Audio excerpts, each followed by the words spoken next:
Welcome to Jazz Zone Together, our new online community where we will provide jazz education resources, interviews with jazz educators, artists, and celebrities, along with valuable tips and repertoire suggestions. Today, we're very pleased to welcome a highly successful jazz educator, trumpet professional, and busy composer and arranger, Scott Hall. Scott is currently the Director of Jazz Studies at Columbia College, Chicago. Now, let me bring in Dick Dunscomb to conduct the interview with Scott. Dick, please jump in. Thank you, Bob. Hey, Scott.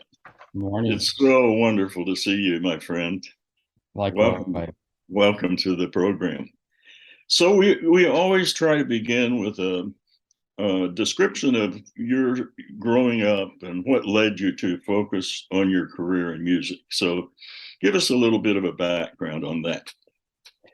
Be happy to. I've asked that question to a lot of artists over the years, so I'm familiar with the question.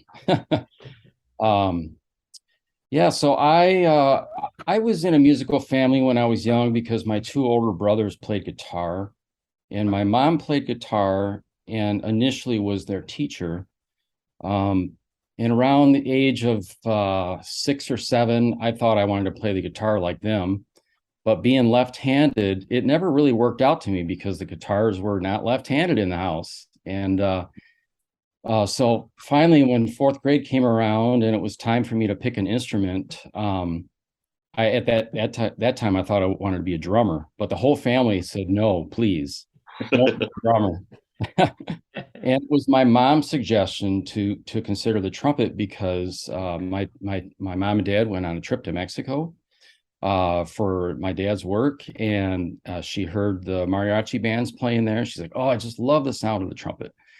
So I ended up picking the trumpet, and they bought me a used cornet from a friend of the family, and somehow I took to it pretty quickly. My family was always very supportive in giving us lessons. So I was taking private lessons early on. And so, kind of jumping forward, I think by the second year of grade school band, I was being bumped up a level to like the 6th grade band. And then I got bumped up to the middle school band. So I was always this really short guy, the youngest one in the band.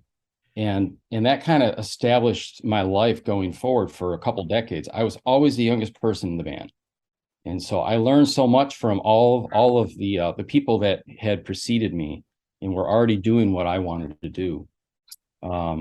So I just loved to play the trumpet. And I actually joined a drum and bugle corps when I was in 7th grade. And I played the rehearsals were not too far from our farmhouse where I grew up with the Phantom Regiment Cadets.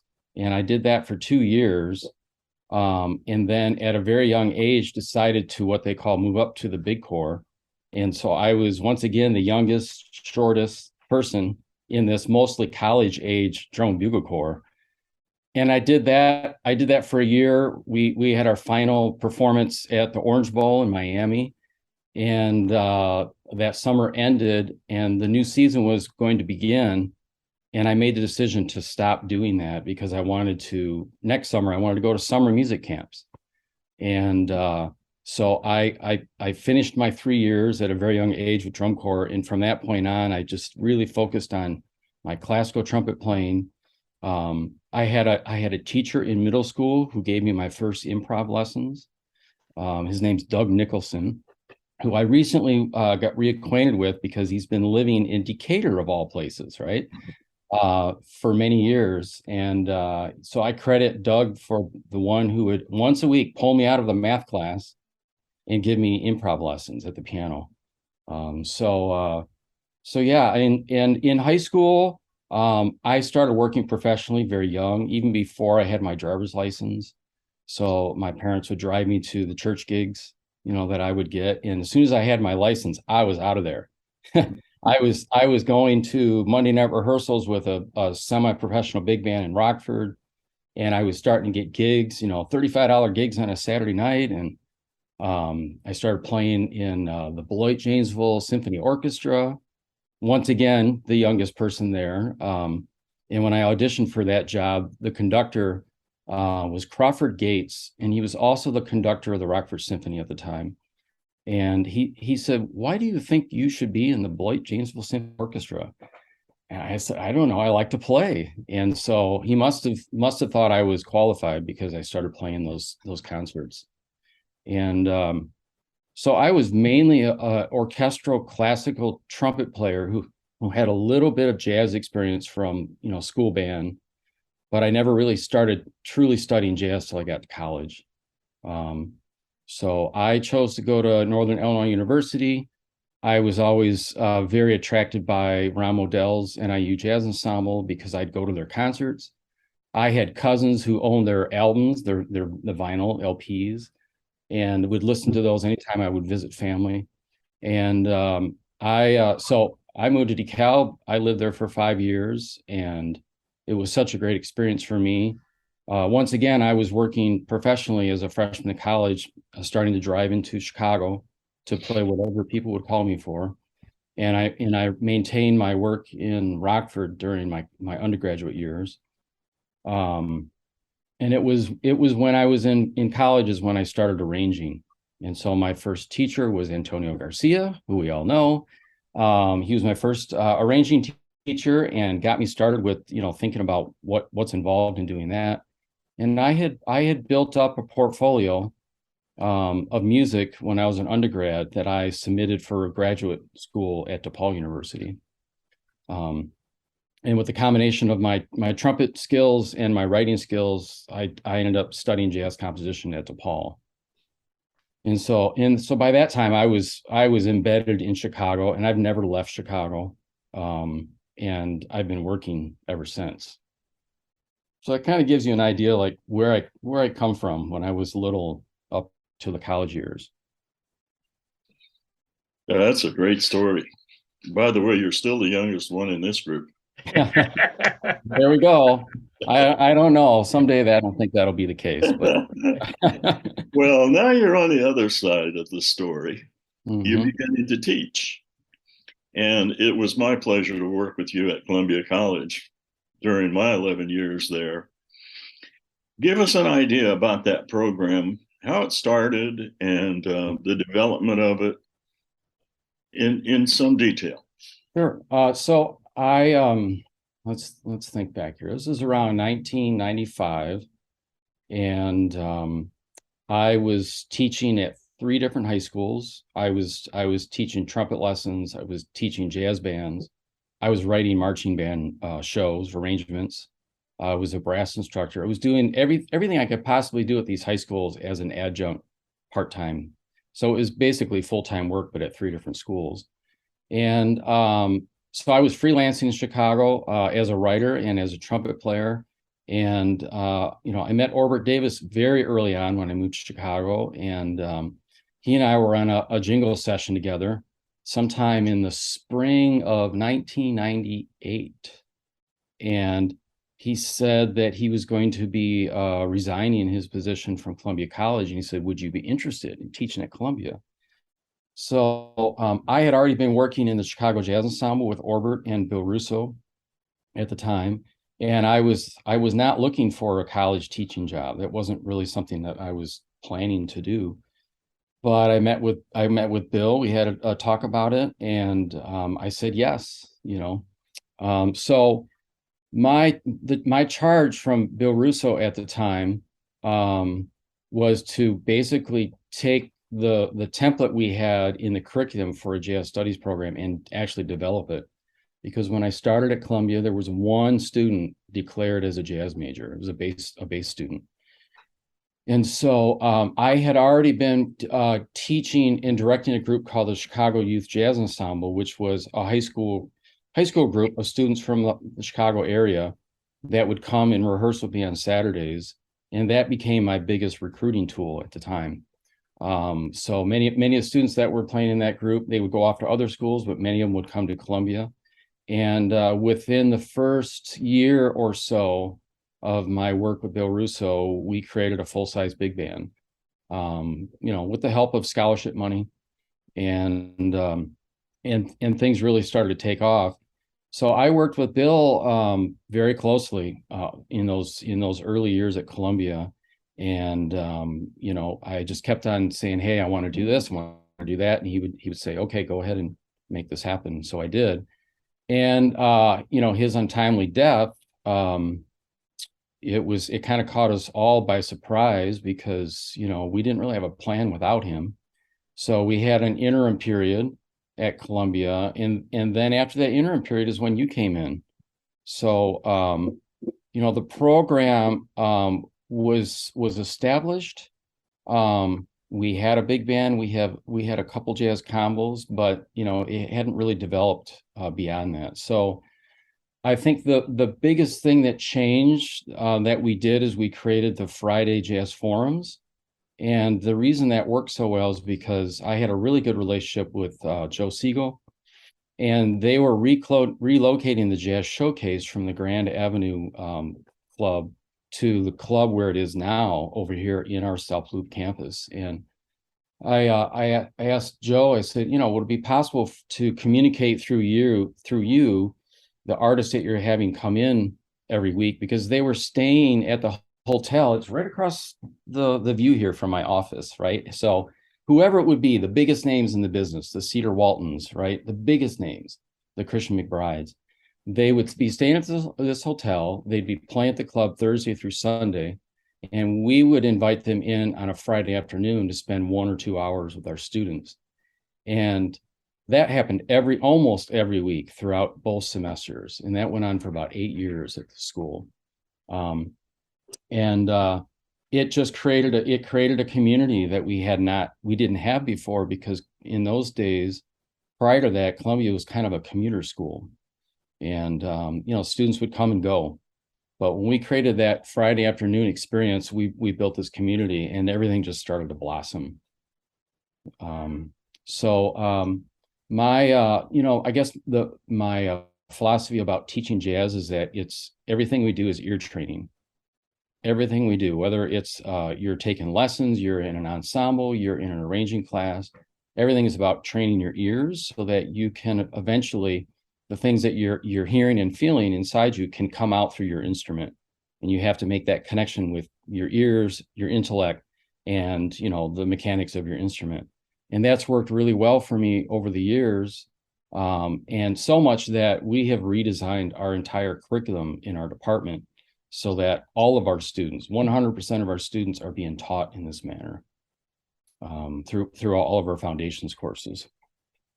So exposure to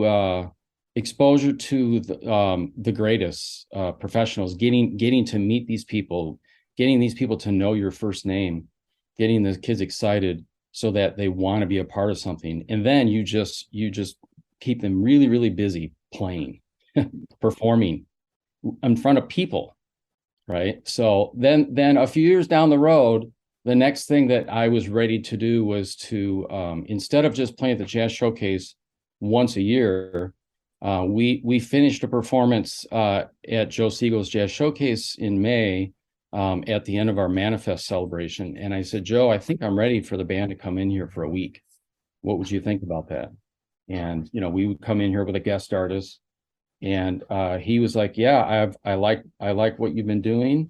And so from that point on, we have been doing residencies at the Jazz Showcase Thursday through Sunday each semester. And I think our very first one was with the great Barry Harris.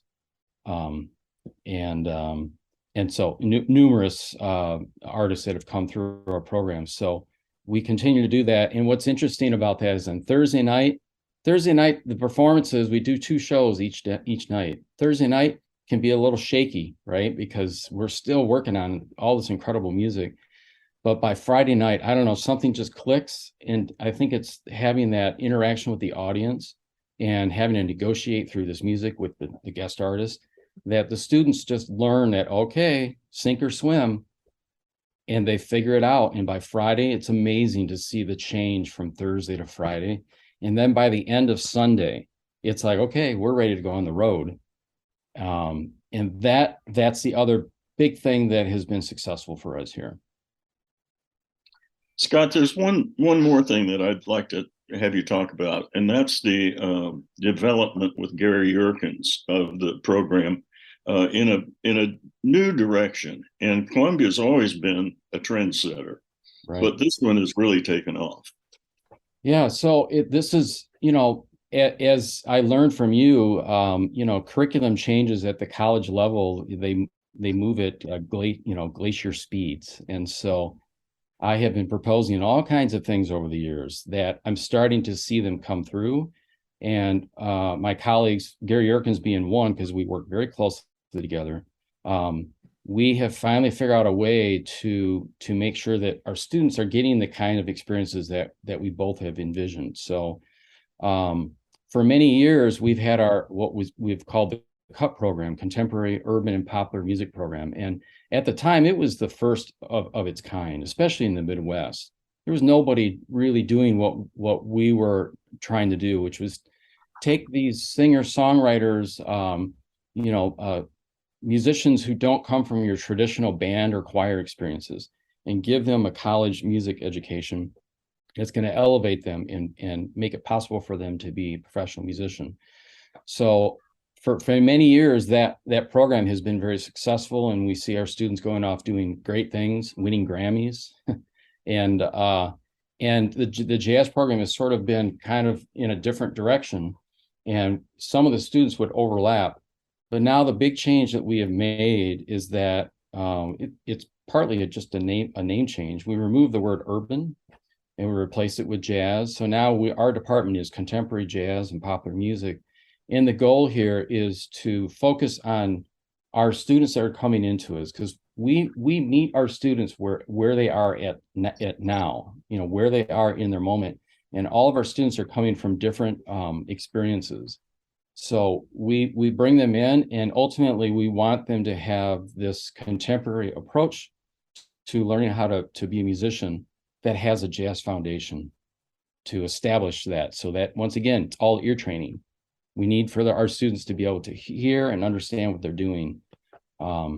So we're just it's hard to say, but I've been at Columbia a long time, and here we are. We have another initiative to work on together, and the other schools in the Midwest aren't doing this. So at other schools, it's either you're a classical major or you're a jazz major, and here it used to be either you're sort of a pop major songwriter or you're a jazz major, and now we're coming together. Because ultimately our students, which I'll tell you about some of our alums, ultimately our students are out there in the real world making music with everybody in the business. So let's go there. Let's talk about some of your. So, I could talk about a lot of students, but I'll talk about the ones that I was the closest to, my trumpet students, and actually students that you interacted with when you were here, because I don't know if you've heard some updates about these students, but so we had recorded, we had played the Midwest Clinic, and we had that particular performance was recorded, and our guest for that performance was Dave Douglas. Then after that, we went in the studio and we recorded an album, which, I have it right here. And we recorded much of that music. And three of the trumpet players that were in that group were Sam Harris, who today goes by the name Sam Thousand, Paris Fleming, and Kyle Miller. So Kyle Miller is a musician who has stayed in the Chicago area, and he's working not only as a trumpet player, but as a bassist, a drummer, guitarist. He's in charge of music at a church. He's raising a family. He's gigging all over the place. He's just doing a lot of different things in music. Someone like Sam Harris moved here from Houston and has not moved back to Houston. He stayed in Chicago, and Sam he's a trumpet player first, but he's a musician who has become like a curator of arts events. So everything he does is attached to music in some way. But he's either producing albums, recording albums, creating these events centered around music, or he's giving back in his community. He recently won a 3 Arts award here in Chicago, which is a big deal. And so I'm very proud of what he's doing.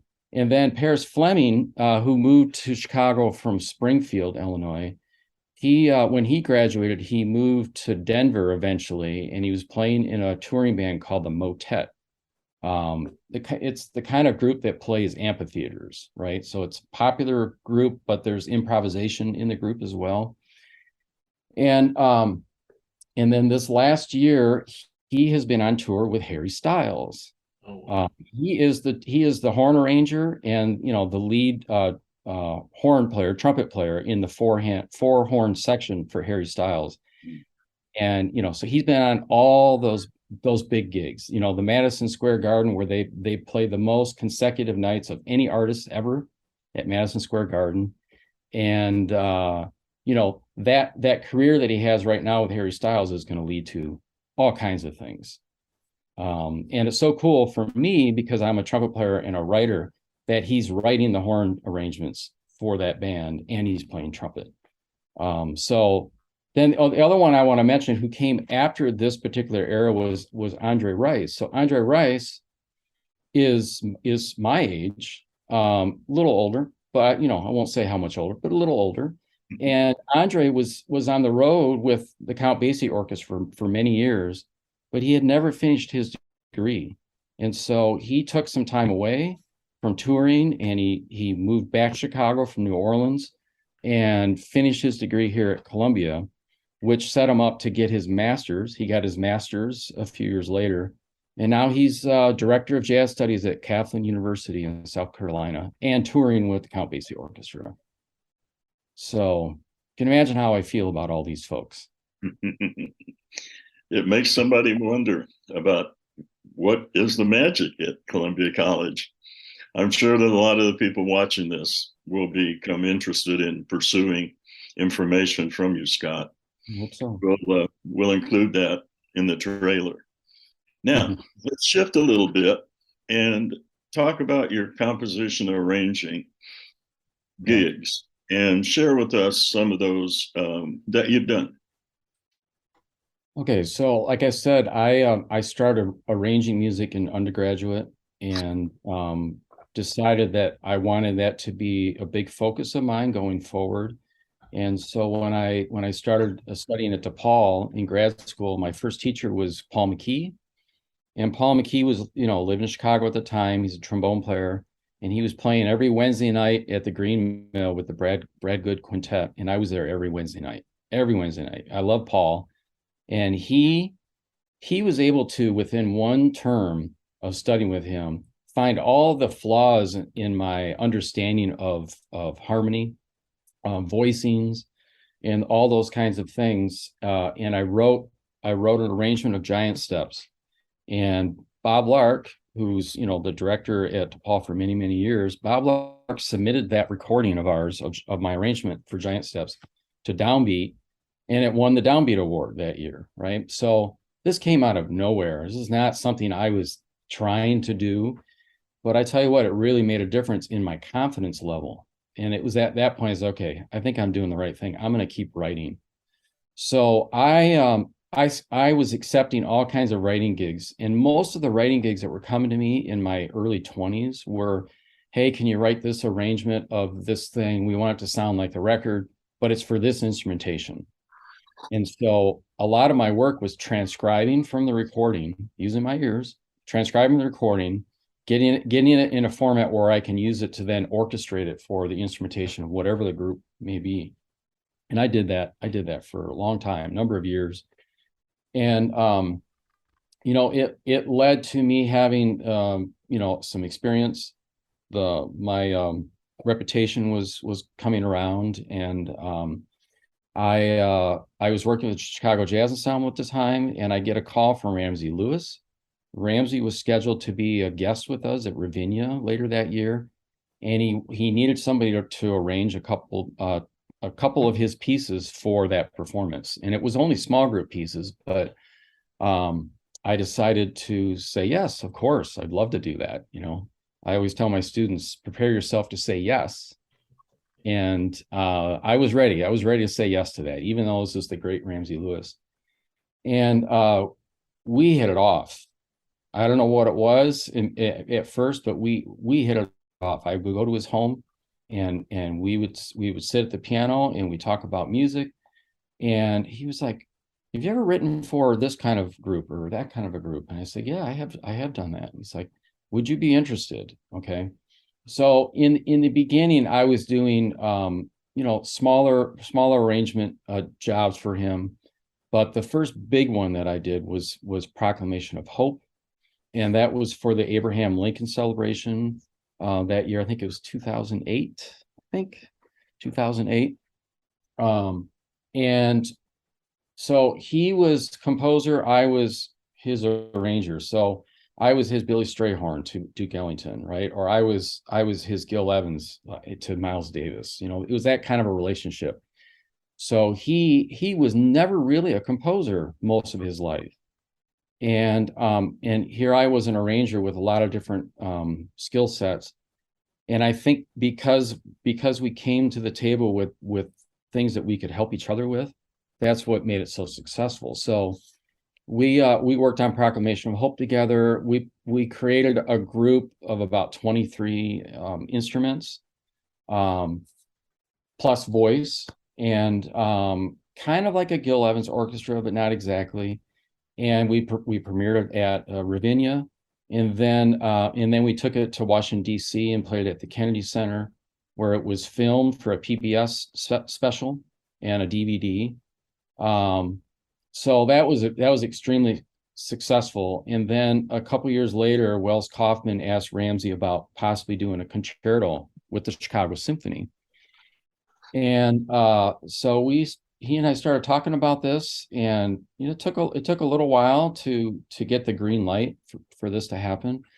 But eventually what would happen is it was a 4-movement concerto, and we decided to make it a concerto for jazz trio and orchestra, not a piano concerto with orchestra, but a concerto for jazz trio, because Ramsey's known as playing with his trio. That's what he spent the most of his life doing.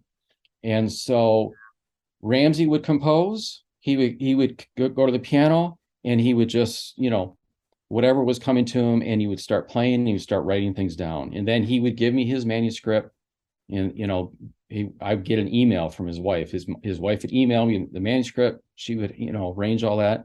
And then we would have discussions, we'd meet, kind of get a feel for where we want this to go. And in the end, we created this piece that once again we premiered it at Ravinia, but with the Chicago Symphony Orchestra, and I was the conductor.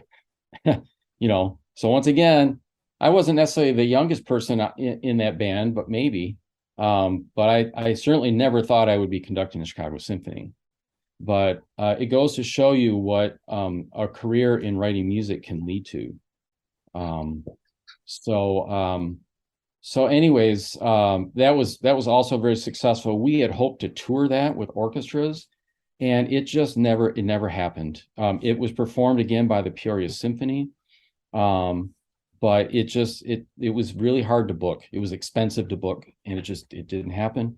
I hope to recreate that piece someday, somewhere. Not sure where that'll happen, but I hope to keep it alive. And so I really miss Ramsey, because we spent 11 or 12 years working together, and I learned so much from him. So because I was doing all this larger scale work, I've done other work. I worked with a group called the Brazilian Airs, which is a group based out of Peoria, and they had a contract to perform their original pieces with the Peoria Symphony. And so they hired me to arrange 8 of their pieces for orchestra, and then it was premiered there. And I think they did a follow-up performance with it as well. So you can see I sort of have found a niche where I'm this former classical trumpet player who went the jazz route, who has played in all different kinds of contemporary music situations, and I'm bringing the worlds together through my writing. And so the Brazilian Airs is it's sort of a pop jazz group with vocals, and most of their music is sort of Brazilian, but it's very contemporary. It's not necessarily authentic. And so, but the songs are incredible. And so I did that, and then I wrote a show of soul music for the Chicago Youth Symphony Orchestra after that one. And that was also just a great opportunity for me to continue doing this kind of work. So that's what I see myself doing, going forward, is keep trying to merge the worlds of music together through my writing. Listen, my friend, a heartfelt congratulations on your career that you've had and continue to have. You are an inspiration in person. Wow. It means a lot to me. Another thing I'd like to talk about, we're almost out of time, but the impact that JEN, the Jazz Education Network, has on people. Mm-hmm. Give us a little bit of words about that. Well, so without JEN, the community that we all work in, which is jazz education, we would be all kind of searching for something that we would never find the answer to. And through JEN and their advocacy for music education and to develop young artists as well, they're able to bring us together. And the conference that we just attended in Orlando, post-pandemic, what a great feeling that was to reconnect with people. And what happens when we go to those, there's all kinds of reasons why we go to the conference. The conference is what enables us to get new ideas from others. We go to their performances, we go to their clinics, we have these conversations in the hallways, going from here to there, and we meet old friends, we meet new friends, and then after that experience, we go back to our homes. Right here, I'm in my office at Columbia College, and we take all of that amazing work and try to figure out how we can incorporate it into what we do. So, we're fortunate that JEN exists, because when IAJE no longer existed, it was a void for a few years. And, we were happy to be a part of the beginnings of JEN. And I remember they scheduled the first conference kind of late. It wasn't really planned. And, we took a quintet down there to St. Louis for that first JEN conference. I'm so glad that we did. So, and from Columbia, we've had several groups perform at the conferences over the years. So I'm looking forward to, I have 2 kids in college now, and I have no kids at home. And this is the point, I used to be really involved with IAJE when I was younger, but I was so busy at the time. Not that I'm not busy now, but I'm hoping to, get more involved with JEN now that I have this sort of different life expectancy of me. So I appreciate you bringing that up, because I wasn't expecting you to mention that, because it's part of my plan. Great. Now, what advice would you give those aspiring people to go in a career like yours?